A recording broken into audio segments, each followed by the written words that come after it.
Selamat datang di video pembelajaran Komputer Dasar 1 plus Praktikum oleh Fitri Oktaviani, SSC, MSc, PhD.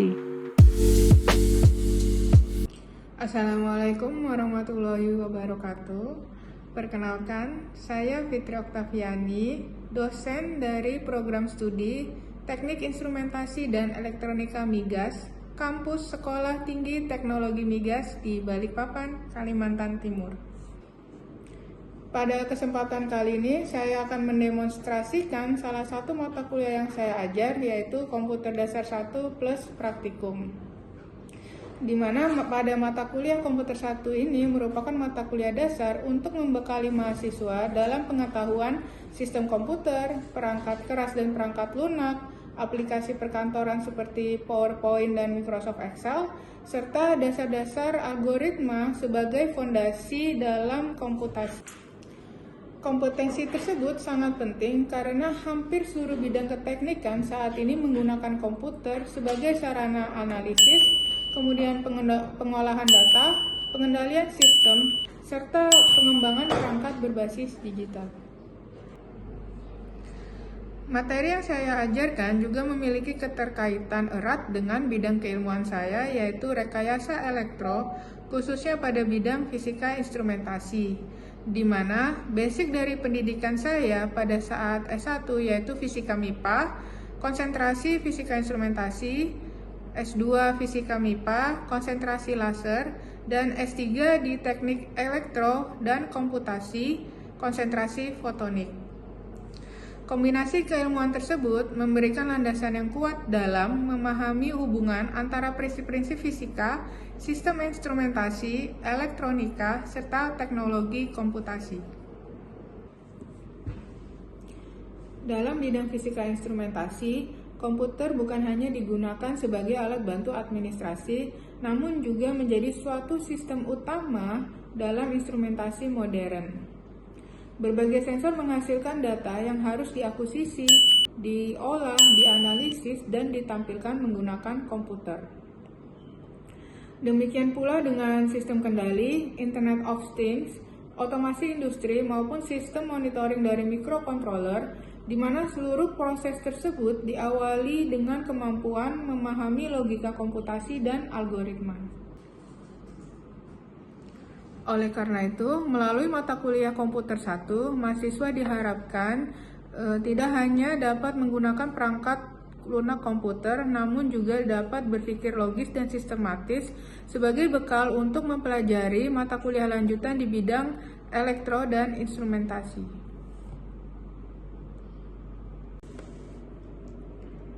Pada demonstrasi ini, saya akan menyampaikan salah satu materi pada RPS di pertemuan 13, yaitu algoritma dan flowchart.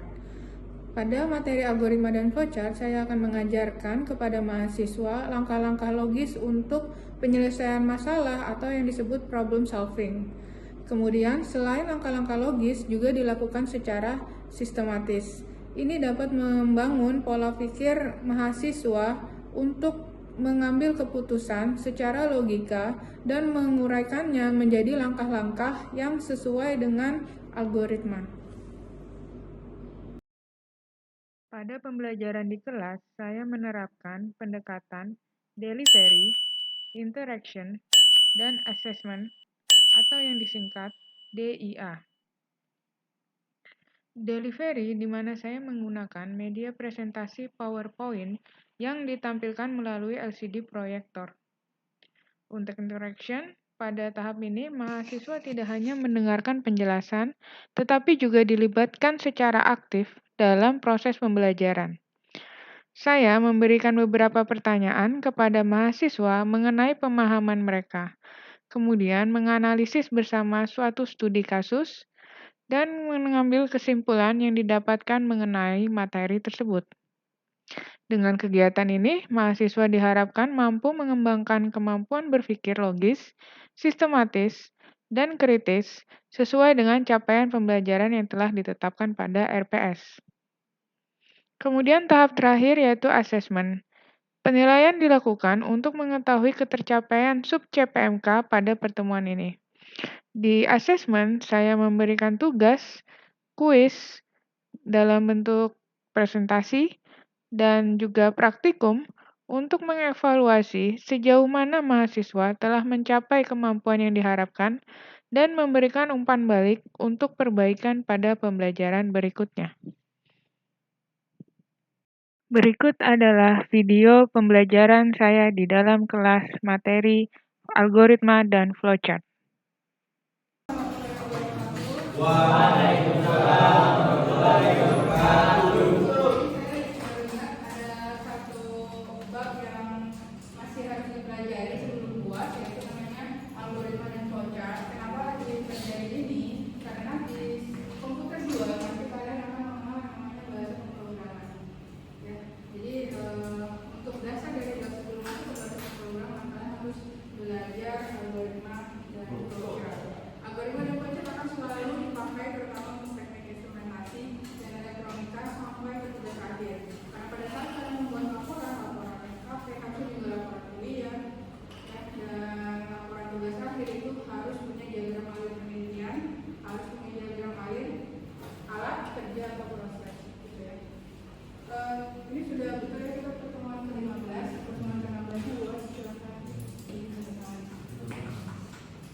Jadi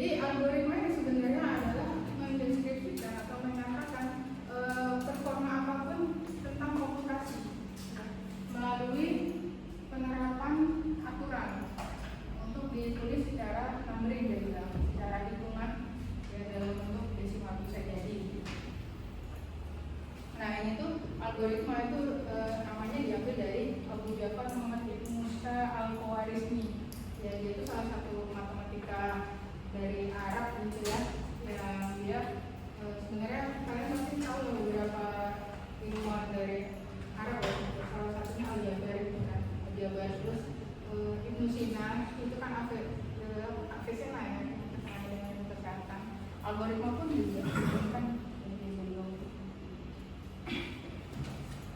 ya. Jadi sekali lagi dia tuh merupakan prosedur ya dengan sequence, maksudnya dengan urutan yang terbatas, bukan yang tidak terhingga.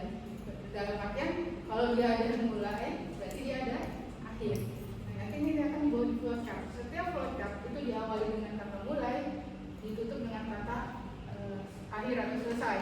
Kalau dalam bahasa Indonesia berarti start and end. Nah, terus algoritma ini ada beberapa karakteristik ya yang kalian harus pahami untuk di algoritma. Ada yang kita sebut sebagai input. Kayaknya kalian sudah familiar dengan input ya, karena terkait juga dengan device dan elemen-elemen komputer dasar. Input ya, jadi algoritma butuh atau mungkin tidak butuh input gitu. Tapi kebanyakan karena kita di instrumen dan elektronika kita membutuhkan yang namanya input. Terus ada yang namanya output. Jadi setiap algoritma itu diharapkan untuk bisa menghasilkan paling enggak satu hasil. Jadi ada input, ada output. Kemudian ada yang definiteness. Setiap instruksi itu harus jelas dan tidak boleh ambigu. Ya, kalau kita berpikir secara abstrak itu boleh ambigu, tapi kalau secara logika tidak boleh ambigu. Jadi harus jelas alirnya, terus pengertiannya, ya. Kemudian kritis, ya. Jadi maksudnya di sini adalah instruksi dari algoritma itu harus dieksekusi, di mana algoritma ini akhirnya itu harus mempunyai beberapa langkah yang terbatas. Jadi kalau langkahnya tidak ada hasilnya, maksudnya setelah ini tidak tahu apa yang dilakukan, setelah ini tidak ada, itu bukan termasuk algoritma. Dan itu mungkin bisa jadi berpikir abstrak. Gitu ya. Bahkan kalau kita bicara tentang kehidupan, kita punya sequence juga, mulai dari dikandung, kemudian lahir, ya kan, kemudian hidup, kemudian mati, gitu kan. Tetap ada finitnya gitu. Tapi apa ada contoh dengan yang abstrak ini bisa jadi, misalnya dengan pemerintah gitu kan, yang berbuat-buat, tapi kapan akan pemerintah juga nggak tahu gitu. Ya jadi nggak mungkin karena itu nggak bisa dimasukin secara begitu. Kemudian independent program language, dalam artian bahasa algoritma itu bukan bahasa pemrograman, tapi algoritma itu adalah acuan sebelum kita membuat bahasa pemrograman. Bahasa pemrograman kan banyak, kita akan kenal di semester 3. Ada Python, ada bahasa C, ada bahasa Pascal yang sangat lama yang termasuk Lumbar gitu. Terus bahasa lagi Java, JavaScript itu juga termasuk gitu. Nah, apapun bahasa pemrogramannya, dia punya satu alur tersendiri yang harus diikuti. Itu yang kita sebut algoritma. Contohnya, misalnya kalau kalian mau membuat donat, berarti akan menyiapkan bahan. Ya kan, menyiapkan bahan terus membuat adonan. Habis membuat adonan, menambahkan bumbu, terus misalnya mengoven. Nah, stepnya itu akan sama untuk semua bahasa pemrograman. Jadi kalau kalian mau program bagaimana cara membuat donat, mau pakai bahasa C, pakai Python, algoritmanya tetap sama. Makanya dia bilang bahwa ini sebenarnya independen dari tergantung. Jadi bukan jadi misalnya saya mau buat bahasa Python, oh berarti algoritmanya untuk membuat donatnya pakai cara A. Tapi saya mau pakai bahasa C, ada cara B, tidak. Itu semua sama. Itu maksudnya independen. Ya. Jadi tidak tergantung bahasa pemrogramannya, tapi dia berdiri sendiri untuk menjelaskan suatu alur atau software. Ya, jadi algoritma dan flowchart nantinya itu bukan hanya satu runtun satu siklus gitu ya. Satu siklus ya, tapi ada runtun yang hanya satu cabang saja tidak, tapi dia bisa bercabang. Ya, jadi dia sequence itu maksudnya urutan, kemudian dia memiliki cabang. Dalam artian setiap algoritma itu boleh memiliki pilihan. Ya, contoh misalnya saya menjual jasa fotokopi misalnya. Terus saya mau buat diskon nih. Kalau fotokopinya kurang dari 100 lembar, diskonnya 10%. Kalau fotokopinya lebih dari 100 lembar, maka diskonnya adalah 20%. Berarti kan itu adalah suatu pilihan. Atau simpelnya gini, sekarang kan apa-apa serba mesin. Kalau kalian di mana, di Gacoan, ya kan? Semua bisa pakai application. Nah pada saat kalian di mesin cheese misalnya, kalau beli cheese itu kan akhirnya sudah ada mesin. Ya kan ada pilihan, kalian mau pakai apa? Ya. Sebelum dia mau masukin dibuat pilihan-pilihan itu, pasti dia sudah membuat software atau algoritma. Kalau si user yang mengetik ini, maka dia akan muncul pilihan ini. Kalau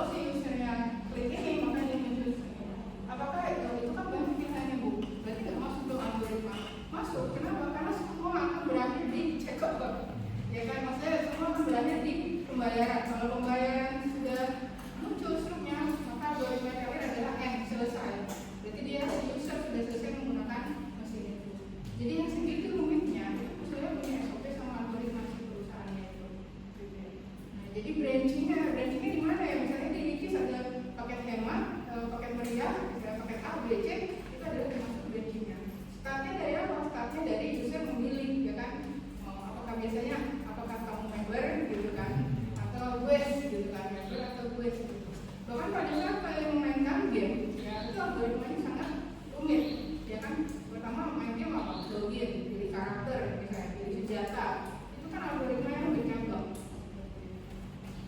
Terus dia juga bersifat loop atau repetition.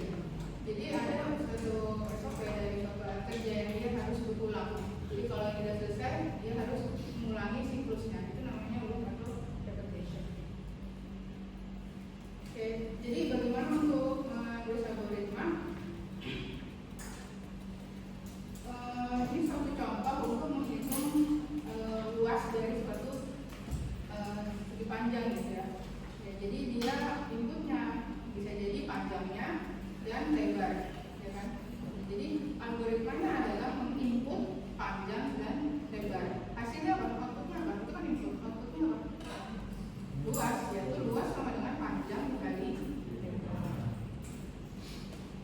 Oke, ada banyak sekali sih sebenarnya. Cuma ini udah berapa menit kan harus ujian. Di situ udah berapa menit, Mbak? 12. Hah? 12. 12, kayak sedikit lagi. Jadi ini adalah contoh algoritma. Jadi ada step 1, step 2. Jadi ini nggak tahu ya, oh ini mau hitung grade ya. Ini mau hitung grade. Kalau misalnya grade yang ditambah 1, 2, 3, 4 itu kurang dari 50, ya, maka hasilnya keluar adalah fail. Ya, tapi kalau nilainya di jumlah itu lebih dari 50, berarti dia hasilnya adalah fail. Kenapa kalau mainnya print? Emang di print pakai printer? Tidak, karena setiap bahasa pemrograman atau algoritma itu kan bebas ya. Bahasa pemrograman untuk print itu biasanya bahasa apa? C kalau nggak salah ya. C sama Python itu ada yang print, ada yang satu lagi untuk picture, saya lupa. Nah, jadi ada yang show gitu ya. Nah, itu tergantung. Nah, ini hanya algoritma saja. Bukan berarti kalau kalian copy paste input grade itu print kalau print ini ke bahasa sih dia akan jalan. Enggak. Karena tergantung dari bahasanya masing-masing gitu ya. Masuk Python juga. Nah, cuma yang ada yang kalau kalian pernah dengar katanya bahasa Python itu yang paling mendekati manusia gimana? Betul. Karena kalau di Pascal mungkin kayak print ini dia akan disingkat PR gitu kan. Kalau Python itu bahasanya untuk pakai bahasa Inggris dan dia lebih simpel. Nah, apa sih keuntungan kita menggunakan algoritma? Nah, itu jadi merupakan langkah yang bijak, stepwise untuk merepresentasikan atau memperlihatkan solusi yang akan kita berikan pada suatu masalah. Sebenarnya kalian tanpa sadar sehari-hari juga udah melakukan ini, gitu, sudah melakukan logic programming, ya kan? Kalian kan harus mengatur, saya ini besok ada 3 tugas gimana ya? Tapi saya juga cucian numpuk misalnya kan?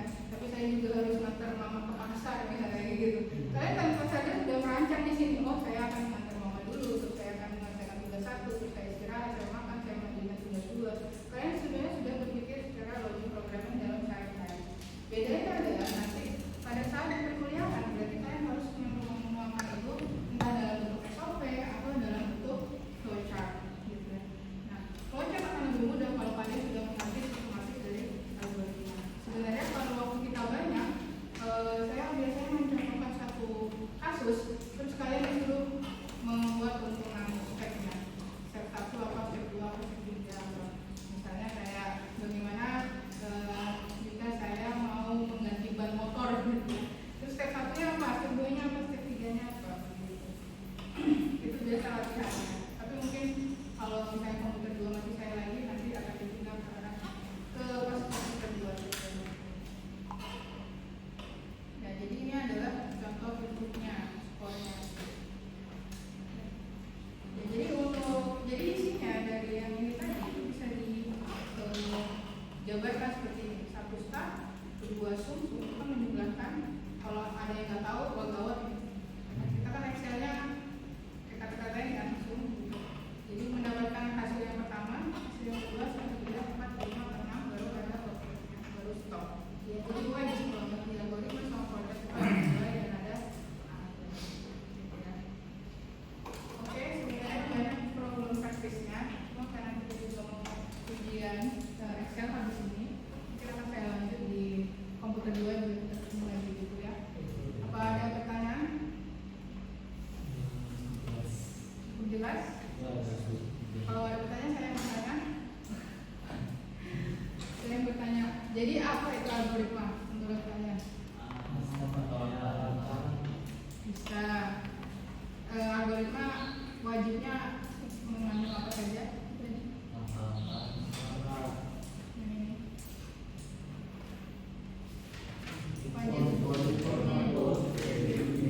Definisi yang jelas dan ada batasnya dan dia bersifat independen.